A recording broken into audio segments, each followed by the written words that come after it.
ఓం శ్రీ గురుభ్యో నమ. శ్రీ మహాగణాధిపతయ నమ. శ్రీమాత్రే నమ. మనకి లోకంలో ఒక మాట ఉంది, పుణ్యం చేస్తే స్వర్గానికి ఎడతారు, పాపం చేస్తే నరకానికి ఎడతారు. నిజమా? ఎక్కడికి ఎడతారు? శరీరం వదిలిపెట్టిన తర్వాత పెడతారు, ఇక్కడ ఉండట్లా. ఏమంటున్నాం మనం?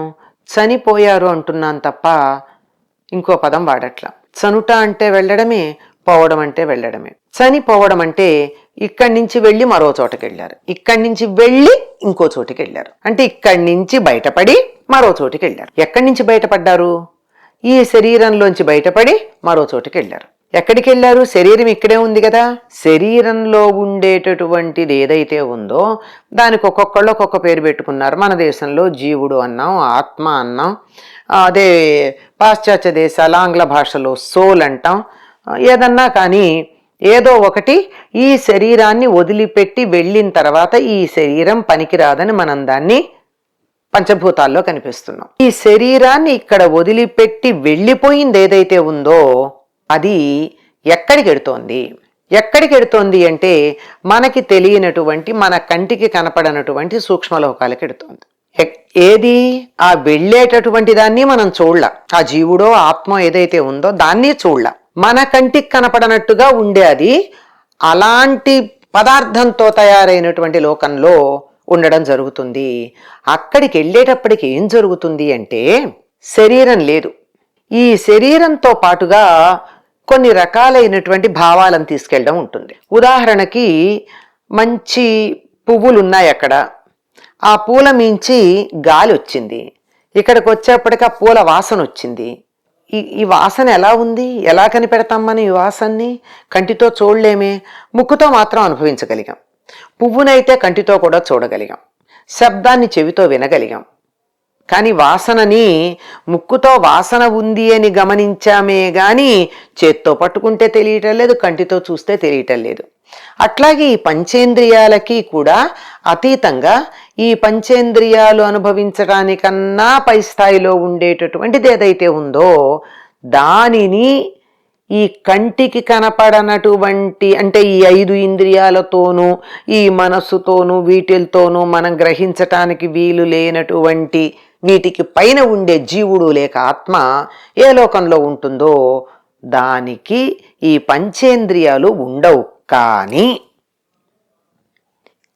కనపడనటువంటి గాలిలో ఉన్న వాసనలాగా ఇక్కడి నుంచి ఈ శరీరంతో ఉండగా వేటిని పట్టుకెళ్ళామో వాటి తాలూకు గుణాలు ఉంటాయి. అందుకే వాటిని వాసనలు అన్నారు.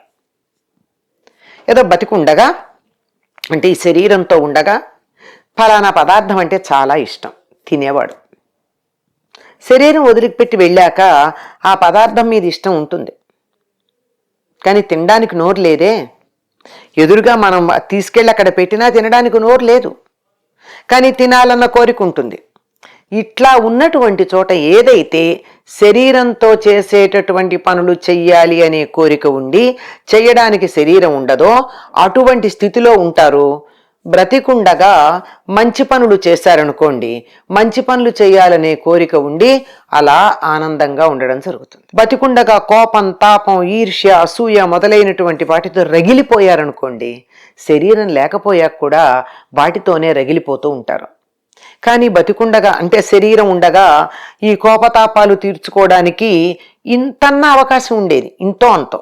శరీరం లేకపోయాక ఆ అవకాశం లేదు. దానివల్ల కుత్తలాడిపోవడం ఉంటుంది, వేగిపోవడం ఉంటుంది, బాధపడిపోతూ ఉండడం ఉంటుంది. ఆ మనస్సు అని చెప్పడానికి లేదు, ఆ జీవుడు మలమలమలా మాడిపోతూ ఉడికిపోతూ ఉంటాడు, సలసలా కాగిపోతూ ఉంటాడు. ఇది మంచి పనులు చేసిన వాళ్ళు ఆనందంగా అవే గుర్తు చేసుకుని నేనప్పుడు వాళ్ళకి సహాయం చేశాను, వాళ్ళు ఎంత సంతోషంగా ఉన్నారో, వాళ్ళ ముఖంలో ఆనందం చూస్తే నాకు కూడా బాగా అనిపించింది అని అనిపిస్తుంది. ఆ బాగా అనిపించిన ఫీలింగ్తో ఉన్నప్పుడు అది ఆనందం. ఇలా చికాకు పడినప్పుడు బాధ. అందువల్ల ఎక్కడుంది ఇది? రెండూ ఒకచోటే, ఎక్కడో లేవు. మంచి పనులు చేసిన వాళ్ళు దాని ఫలితంగా ఆనందంగా ఉంటారు, చెడ్డ పనులు చేసినటువంటి వాళ్ళు దాని ఫలితంగా దాన్ని తలుచుకుని బాధపడుతూ ఉంటారు. అది స్వర్గం, ఇది నరకం. ఇది మనకి బాగా తెలియడం కోసం ఏదైనా ఒక వస్తువుగా, ఒక పదార్థంగా, ఒక కేటగారికల్గా చెప్తే అర్థమవుతుంది అన్న ఉద్దేశంతో నరకము, స్వర్గము అనే పేర్లతో మనకి ప్రత్యేకంగా చెప్పడం జరిగింది. నిజానికి అవి వేరే లోకాల అంటే ఒక రకంగా చెప్తే లోకాలు, ఒక రకంగా చెప్తే కాదు. ఎట్లా? ఒక మనిషి ఉన్నాడు, నలుగురం మాట్లాడుకుంటున్నాం, ఆ మనిషి ఆ మాటలు వినటల్లా ఏదో ఆలోచనలో ఉన్నాడు. అప్పుడు ఏమంటాం మనం? వాడి లోకంలో వాడున్నాడండి అంటారు. అంటే భౌతికంగా మన మధ్య ఉన్నా అతడి ఆలోచనలు ఎక్కడో ఉండి అతడి మనస్సు మరొక లోకంలో ఉన్నట్టుంది. అందువల్ల ఆనందించే వాళ్ళందరూ ఉండేది వాళ్ళదో లోకం, బాధపడే వాళ్ళందరూ ఉండేది వీళ్ళదో లోకం, అవడానికి ఒకచోటే ఉన్న ఎవరి లోకం వాళ్ళది. అంచేత అది స్వర్గలోకం, ఇది నరకలోకం. ఈ స్వర్గం నరకం అన్నవి ఎక్కడో ఉన్నాయేమో, శరీరం వదిలిపెట్టాక ఆత్మ అనుభవించటం జరిగితే జరగచ్చు, కానీ చాలా సందర్భాల్లో మనం ఇక్కడే అనుభవిస్తున్నాం, చూస్తూనే ఉన్నాం కదండి. చాలా భయంకరంగా దుర్మార్గ పనులు చేసినటువంటి వాళ్ళు ఆ తరువాత మనం చూస్తూ ఉండగానే ఎంత నికృష్టపు జీవితం గడపాల్సిన పరిస్థితి వచ్చిందో. బంగారు పళ్ళాల్లో తిన్నటువంటి వాళ్ళు ఊచలు లెక్కబెట్టుకుంటూ ఆ సత్తుబొచ్చల్లో తిన్నటువంటి సంఘటనలు మనం చూసాం కదా. అది స్వర్గం అంటే ఇది నరకం. ఎప్పుడో కొంత మంచి పనులు చేశాడు, దానికి ఫలితంగా బంగారు పళ్ళాల్లో భోజనం చేయడం జరిగింది. చెడ్డ పనులు చేశాడు, దానికి ఫలితంగా సత్తుబొచ్చలో అన్నం తినడం జరిగింది. రెండూ ఇక్కడే ఒకే వ్యక్తికి ఈ రెండు సంఘటనలు మన తరమే కళ్ళారా చూసాం.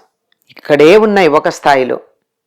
అత్యుత్కటై పుణ్యపాపై, ఎక్కువ గనక అయినట్టయితే పుణ్యమైన పాపమైనా ఇక్కడే అనుభవిస్తారు. కొంత ఒక పాత్ర ఉంది, పాత్రలో నిండుగా నీళ్లు పోసాం, పొంగి పొర్లుతోంది, పట్టుకెళ్ళాలి ఆ పాత్రతో నీళ్లు. మనం ఆ పట్టుకెళ్ళాలంటే ఎంతవరకు పట్టుకెళ్ళగలం?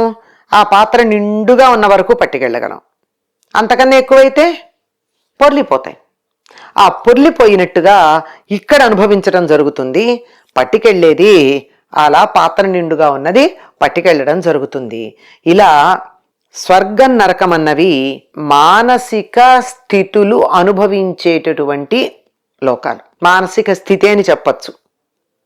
కనుక ఇక్కడుండగా ఆనందంగా ఉంటూ ఇతరులకు ఆనందం కలిగించేటు గనక ఉన్నట్టయితే ఇవే గుర్తులు, ఇవే జ్ఞాపకాలు, ఇవే వాసనలు జీవుడు తీసుకెడతాడు గనక పైలోకంలో కూడా ఆనందంగా ఉండడం జరుగుతుంది. అది లేని సందర్భంలో ఆనందంగా కాక బాధగా ఉండి అదే నరకం అనిపిస్తుంది. ఖురాన్లో చెప్తారు, ఖురానే షరీఫ్లో చెప్పేది ఏమిటి అంటే, స్వర్గం నరకం అన్నవి ఎక్కడో లేవు, తల్లిదండ్రుల పాదాల దగ్గర ఉన్నాయి. వాళ్ళకి సేవ చేస్తే అది స్వర్గం, వాళ్ళని బాధ పెడితే అది నరకం అంటారు. అంటే మొత్తానికి మంచి పనులు చెడ్డ పనులనే. హెల్ అండ్ హెవెన్ అని మనకి బైబిల్లో చెప్పినా అదే.